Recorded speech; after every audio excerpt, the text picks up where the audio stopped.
Hello बच्चों, this is me Samirul. Good morning to you all. आज हम लोग बात करेंगे क्रिटिकल एंगल की, और क्रिटिकल एंगल में एक टॉपिक है सबसे इम्पोर्टेंट, टोटल इंटरनल रिफ्लेक्शन। ये हमारा क्लास 10th और 12th के लिए इम्पोर्टेंट हो जाता है क्रिटिकल एंगल। काफी आसान टॉपिक है, समझे। तो क्रिटिकल एंगल का क्या सिग्निफिकेंस है और क्रिटिकल एंगल होता क्या है। तो क्रिटिकल एंगल को समझने के लिए आप एक बात हमेशा याद रखो कि जब लाइट जाती है डेंसर से रेयर मीडियम में, means when light passes from denser to rare. आपने पहले भी पढ़ा होगा, मैंने कई लास्ट वीडियो बताया है कि जब लाइट जाएगी डेंसर से रेयर मीडियम में तो लाइट की बेंडिंग होगी, और बेंडिंग कहाँ होगी? Away from the normal. तो इसको समझते हैं हम लोग कि ये हमने एक सरफेस ड्रॉ किया,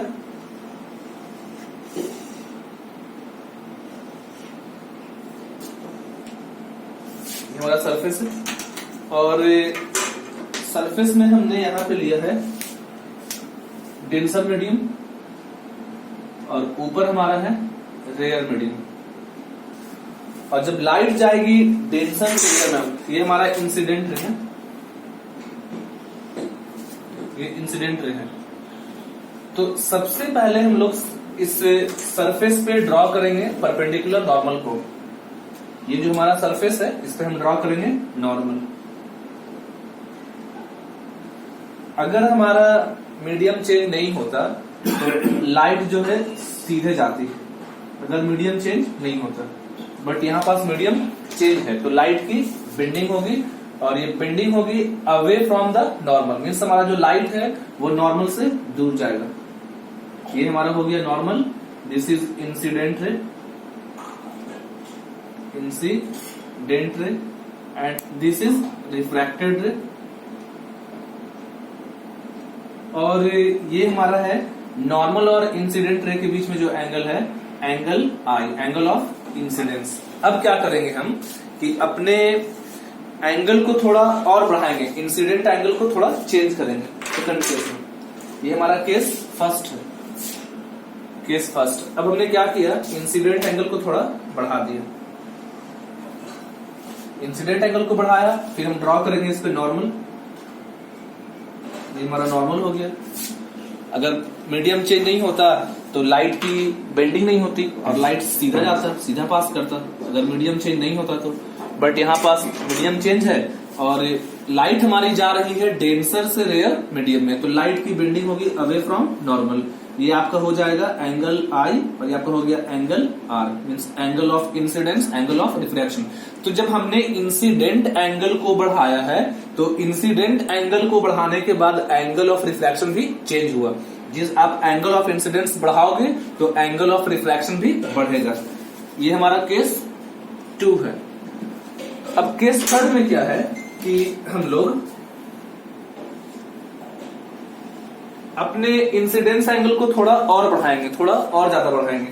तो हमने क्या किया, ये जो इंसिडेंस एंगल है इसको और बढ़ा दिया। ये हमारा हुआ नॉर्मल,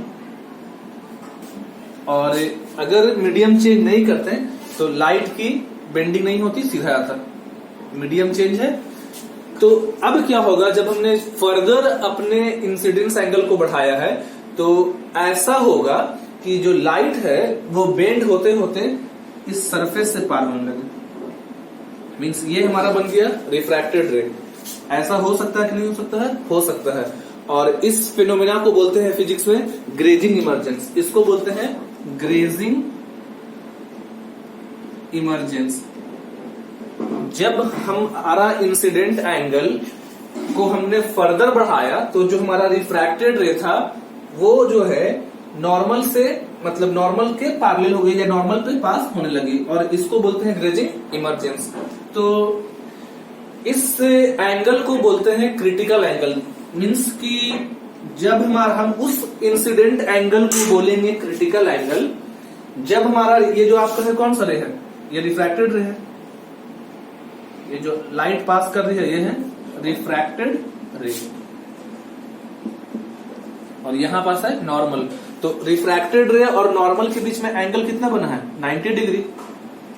तो जब हमारा इंसिडेंस रे डेंसर मीडियम में, कौन सा मीडियम में, डेंसर मीन्स जब लाइट पास करे डेंसर टू रेयर मीडियम में, और इंसिडेंस एंगल का वो वैल्यू जिसपे रिफ्रैक्टेड एंगल 90 होता है, उस एंगल को बोलते हैं क्रिटिकल एंगल। फिर समझिए कौन से एंगल को बोलेंगे क्रिटिकल एंगल।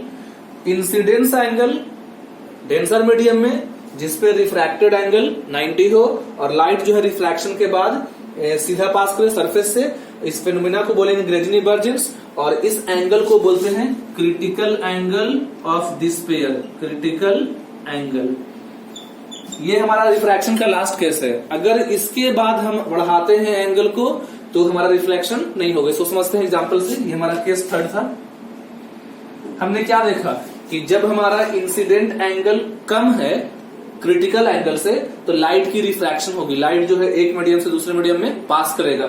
जब क्रिटिकल एंगल बराबर होता है इंसिडेंस एंगल के तो जो लाइट है वो रिफ्रैक्शन होती है, लेकिन रिफ्रैक्ट होने के बाद एकदम जो मीडियम सेपरेटिंग जो लाइन थी उससे पास करेगी। और दूसरे केस में हम क्या देखेंगे कि जब हमारा जो एंगल है, मान लो इंसिडेंस एंगल ज्यादा हो जाएगी, हमारा है इंसिडेंस एंगल और ये हमारा हो जाएगा इसका नॉर्मल। और हमने क्या किया कि इंसिडेंस एंगल को और बढ़ा दिया। जो हमारा एंगल ऑफ इंसिडेंस है वो बड़ा है क्रिटिकल एंगल से।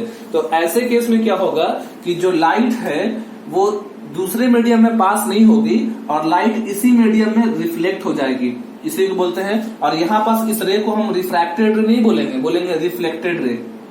तो हमने क्या सीखा यहाँ पास कि जब हम हमारा एंगल ऑफ इंसिडेंस, ये आपका एंगल ऑफ इंसिडेंस है, एंगल ऑफ इंसिडेंस मीन्स ये नॉर्मल था, तो इंसिडेंट रे, इंसिडेंट रे, और ये आपका है नॉर्मल। इंसिडेंट रे और नॉर्मल के बीच में एंगल ऑफ इंसिडेंस और ये हमारा एंगल ऑफ रिफ्लेक्शन। तो जब हमारा इंसिडेंट रे क्रिटिकल एंगल से बड़ा होता है तो वैसे केस में जो लाइट है वो एक मीडियम से दूसरे मीडियम में नहीं जाती है और लाइट उसी मीडियम में वापस बैक होती है। इस फिनोमेना को बोलते हैं TIR, टोटल इंटरनल रिफ्लेक्शन। देखिए टोटल क्यों बोले, क्योंकि यहाँ पे जो लाइट है, मान लीजिए कि 100% लाइट गई तो 100% लाइट रिफ्लेक्ट होगी। मिरर के केस में क्या होता है कि जब मिरर पे लाइट पड़ती है तो मिरर पे लाइट पड़ी मान लीजिए 100%, तो मिरर 95, 96, 97% लाइट को रिफ्लेक्ट करता है और 2-3% लाइट को मिरर एब्जॉर्ब करता है। तो जो प्लेन मिरर है या मिरर के केस में रिफ्लेक्शन जो होता है वहां पास 100% लाइट का रिफ्लेक्शन नहीं होता है। और इस केस में जो हमारा लाइट जाना चाहिए था डेंसर से रियर मीडियम में, तो लाइट डेंसर से रियर मीडियम में ना जाके बस सेम मीडियम में वापस आ गई, क्योंकि उसका कारण ये है तो लाइट हमारी उसी मीडियम में वापस हो गई क्योंकि हमारा जो क्रिटिकल एंगल है वो छोटा है और एंगल ऑफ इंसिडेंस बड़ा है। और इसलिए हम वर्ड बोले टोटल। टोटल का मतलब है यहाँ पास 100% लाइट का रिफ्लेक्शन होता है। मिरर के केस में 100% नहीं होता है, लेकिन यहाँ जितना लाइट जाता है उतना 100% लाइट वापस आएगा। सेकंड इंपॉर्टेंट चीज है इसमें कि क्यों बोले इंटरनल, क्योंकि लाइट जो है मीडियम चेंज नहीं की, ये जो लाइट है उसी मीडियम में वापस आ गई है। तो आप याद रखेंगे क्या कंडीशन है, what are the condition. Class 10th और 12th में पूछा जाता है इसमें एग्जाम में कि what are the condition for the total internal reflection. Total internal reflection के लिए क्या कंडीशन है। फर्स्ट कंडीशन, लाइट को जाना चाहिए डेंसर से रियर मीडियम में। फर्स्ट कंडीशन है कि light should pass from denser to rare medium. Second condition, angle of incidence है बड़ा होगा क्रिटिकल एंगल से। तो क्या ये है इस मीडियम के बारे में। और दूसरा है कि हम और बात करते हैं इसके बारे में आगे। जैसे कि हमने कहा, हम लोग इसको आगे फर्दर पढ़ते हैं। जैसे कि हमने कहा कि क्रिटिकल एंगल को फाइंड करने का तरीका क्या है, कि कुछ तो इसको ऑप्शन होगा। तो मान लो कि एक मीडियम जो है आपका ग्लास है, फर्स्ट मीडियम ग्लास और सेकंड मीडियम में आपका है एयर। तो हमें एयर और ग्लास की निकालनी है क्रिटिकल एंगल। तो हमने एक मीडियम में लिया एयर और एक मीडियम में लिया ग्लास, और क्रिटिकल एंगल जिसको हम लोग C से लिखेंगे, तो इसका निकालने का एक फॉर्मूला है, मीन्स कि ये हमारा दो मीडियम है, एक एयर है एक ग्लास है, और हमें एयर और ग्लास की निकालनी क्रिटिकल एंगल। तो इसका फॉर्मूला हो जाएगा साइन सी, साइन बोल रहे एंगल के लिए, सी मतलब क्रिटिकल एंगल का सिंबल है, तो sine c equal to 1 by refractive index of denser medium with respect to rare medium. तो अब हमारा 1 बाई डेंसर मीडियम कौन है, ग्लास और एयर में, तो ग्लास है, तो 1 by refractive index of glass with respect to air. इसका सिंपल फॉर्मूला हो जाएगा शॉर्ट में 1 by refractive index glass with respect to air. एक और समझते हैं, मान लें कि हमारा एक मीडियम है एयर और दूसरा मीडियम है वाटर। तो एयर और वाटर में ज्यादा डेंस मीडियम कौन है, वाटर है, और एयर जो है रेयर मीडियम है। तो इसका फॉर्मूला हो जाएगा sine c means critical angle of air with water बराबर 1 by refractive index of water with respect to air. और सीधा सीधा इसका मतलब यह है कि जब लाइट आपका हम क्रिटिकल एंगल निकालेंगे तो वो जो है क्रिटिकल एंगल हमारा साइन सी के means 1 by refractive index of denser medium with respect to rare medium equal to sine angle. जैसे कि हम आपसे पूछें कि हमें कुछ कुछ चीजों का क्रिटिकल एंगल निकालना है, मीन्स कि आपको निकालना है ग्लास और एयर का, तो इसका फॉर्मूला हो जाएगा साइन सी बराबर 1 by refractive index of glass with respect to air. और इसकी अप्रोक्स वैल्यू होती है, मीन्स कि ग्लास और एयर का जो वैल्यू है रिफ्रैक्टिव इंडेक्स का वो होती है 3/2। आप याद रखेंगे कि बुक्स में दिया होता है कि हमें निकालना क्रिटिकल एंगल कि ग्लास और एयर का क्रिटिकल एंगल कितना होगा, तो ग्लास और एयर का जो रिफ्रैक्टिव इंडेक्स है वो है 3/2 है। तो हम इसका फॉर्मूला लगाएंगे, क्रिटिकल एंगल बराबर साइन इनवर्स, इसका उल्टा लिखना पड़ता है 2/3, और जब आप इसे कैलकुलेटर से कैलकुलेट करोगे तो इसका वैल्यू अप्रोक्स में आएगा 42 डिग्री। आप इसको निकाल सकते हो कैलकुलेटर से। तो ग्लास और एयर की क्रिटिकल एंगल कितनी हुई 42 मीन्स जो अगर हम प्रिज्म वाला आगे जो केस पढ़ेंगे तो वहां पास में ग्लास के अंदर जो चीज शीशा से बना होता है उसका क्रिटिकल एंगल 42 होगा। एक और समझते हैं वाटर और एयर की, ये आपका है ग्लास और एयर का है, सेकंड पढ़ेंगे वाटर एंड एयर। तो इसका फॉर्मूला हो जाएगा साइन सी, साइन मतलब क्रिटिकल एंगल बराबर 1 by refractive index of water with respect to air. और वाटर और एयर की वैल्यू जो होती है वो होती है 4/3 अप्रोक्स में। तो इसका हम जब निकालेंगे फॉर्मूला से तो हो जाएगा साइन सी बराबर 1 by refractive index of glass with respect to air 4/3। इसका उल्टा करेंगे आएगा 3/4, और इसकी वैल्यू जो हो जाती है जब आप निकालोगे कैलकुलेटर में साइन इनवर्स 3/4, तो इसका वैल्यू आएगा 49 या 50 के करीब।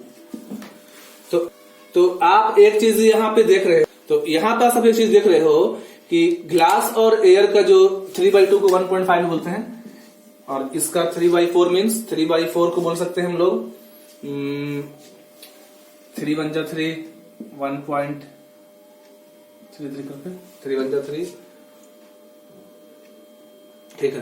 तो यहां पे हमने क्या देखा कि जिसकी रिफ्रैक्टिव इंडेक्स ज्यादा है, मीन्स कि यहां पास ग्लास और एयर का जो रिफ्रैक्टिव इंडेक्स है 1.5 है, ग्लास और एयर का रिफ्रैक्टिव इंडेक्स 1.5 है, वाटर और एयर का रिफ्रैक्टिव इंडेक्स 1.33 है। मीन्स ग्लास का रिफ्रैक्टिव इंडेक्स ज्यादा है, वाटर की कम है। तो जिसका रिफ्रैक्टिव इंडेक्स ज्यादा होगा उसका क्रिटिकल एंगल कम होता है, और जिसका रिफ्रैक्टिव इंडेक्स कम होता है उसका क्रिटिकल एंगल ज्यादा होता है। तो आप ये बात याद रखें कि जिसका ज्यादा होगा आपका रिफ्रैक्टिव इंडेक्स उसकी क्रिटिकल एंगल कम होगी, और जिसकी क्रिटिकल एंगल कम होगी, जिसकी रिफ्रैक्टिव इंडेक्स कम होगी उसका क्रिटिकल एंगल ज्यादा होगा। इस बात को और क्लियर करने के लिए मैं आपको एग्जांपल देता हूं डायमंड का कि refractive index of diamond with respect to air, इसका निकालेंगे क्रिटिकल एंगल। तो इसका फॉर्मूला हो जाएगा साइन सी बराबर 1 by refractive index of diamond with respect to air. और डायमंड और एयर का जो वैल्यू होता है रिफ्रैक्टिव इंडेक्स का वो आता है 2.4 के करीब। तो इसका फॉर्मूला हो जाएगा साइन सी बराबर साइन इनवर्स 1 बाई 2.4, और इसको कैलकुलेट करेंगे तो वैल्यू आएगी 25 डिग्री। तो डायमंड का रिफ्रैक्टिव इंडेक्स सबसे ज्यादा था और इसकी क्रिटिकल एंगल है 25। तो ये बात से प्रूफ हुआ कि जिसका रिफ्रैक्टिव इंडेक्स ज्यादा होता है उसका क्रिटिकल एंगल कम होती है। अब हम बात करेंगे कि हमारा जो क्रिटिकल एंगल है कौन कौन से फैक्टर पर डिपेंड करता है। तो फर्स्ट फैक्टर आपने बहुत अच्छे से पढ़ा है कि फर्स्ट फैक्टर का नाम है रिफ्रैक्टिव इंडेक्स। हम लोग पहले बात कर रहे हैं फैक्टर के बारे में कि हमारे कौन कौन से फैक्टर पर डिपेंड होगी refractive index, sorry critical angle. First factor है जिसको हम बोलते हैं रिफ्रैक्टिव इंडेक्स। रिफ्रैक्टिव इंडेक्स बढ़ेगा तो हमारी क्रिटिकल एंगल घटेगी, आपने देखा भी था। सेकंड फैक्टर हमारा जो है वो है टेम्परेचर। आपको पता है कि जब आप टेम्परेचर बढ़ाते हैं किसी भी मीडियम का तो मॉलिक्यूल की एनर्जी बढ़ती है, मॉलिक्यूल्स में मूवमेंट होता है और वो दूर दूर जाते हैं, और जब दूर दूर जाएंगे तो उसकी डेंसिटी कम होगी, मीडियम रेयर बनेगा, और रेयर मीडियम की रिफ्रैक्टिव इंडेक्स कम होती है, और रिफ्रैक्टिव इंडेक्स कम होगा तो क्रिटिकल एंगल बढ़ेगा। मीन्स आप घुमा फिरा के बोल सकते हैं कि आप टेम्परेचर बढ़ाओगे तो टेम्परेचर बढ़ाने से मॉलिक्यूल की एनर्जी बढ़ती है, मॉलिक्यूल दूर जाते हैं, और मीडियम होता है रेयर, और रेयर मीडियम का रिफ्रैक्टिव इंडेक्स क्या होता है, कम होता है, और जब रिफ्रैक्टिव इंडेक्स कम होगा तो क्रिटिकल एंगल बढ़ेगा। सिंपल बोल सकते हो टेम्परेचर बढ़ाने से क्रिटिकल एंगल बढ़ेगा। थर्ड हमारी फैक्टर है वेवलेंथ। वेवलेंथ आपको पता है लाइट के इसे आपने नाम लिखते हैं विबग्योर। तो विबग्योर में सबसे ज्यादा जो वेवलेंथ होती है वो होती है रेड लाइट की। इसकी वेवलेंथ लगभग 800 नैनोमीटर, रब वैल्यू ले रहा हूं, और वायलेट की होती है 400 नैनोमीटर। तो जिसका वेवलेंथ, ये साइन है वेवलेंथ का लैम्डा, तो जिसका वेवलेंथ ज्यादा होगा उसका रिफ्रैक्टिव इंडेक्स कम होता है, और जिसका रिफ्रैक्टिव इंडेक्स कम होगी उसकी क्रिटिकल एंगल ज्यादा होगी। थर्ड हमारा फैक्टर था वेवलेंथ। जिसकी वेवलेंथ ज्यादा होती है, रेड लाइट की वेवलेंथ ज्यादा है, तो रेड लाइट का रिफ्रैक्टिव इंडेक्स कम होगा, और रिफ्रैक्टिव इंडेक्स कम होगा तो क्रिटिकल एंगल बढ़ जाता है। उसके बाद हमारा फोर्थ फैक्टर है कलर, जो लगभग सेम है वेवलेंथ से। आपको पता है कि कलर में कि सबसे ज्यादा जो है वही सेम चीज हुआ कि रेड लाइट जो है उसकी वेवलेंथ, रेड लाइट की वेवलेंथ ज्यादा है तो उसमें जो है ज्यादा क्रिटिकल, ज्यादा होगी वेवलेंथ तो उसकी रिफ्रैक्टिव इंडेक्स कम होगी और क्रिटिकल एंगल बढ़ जाता है। ये सेम चीज हुआ।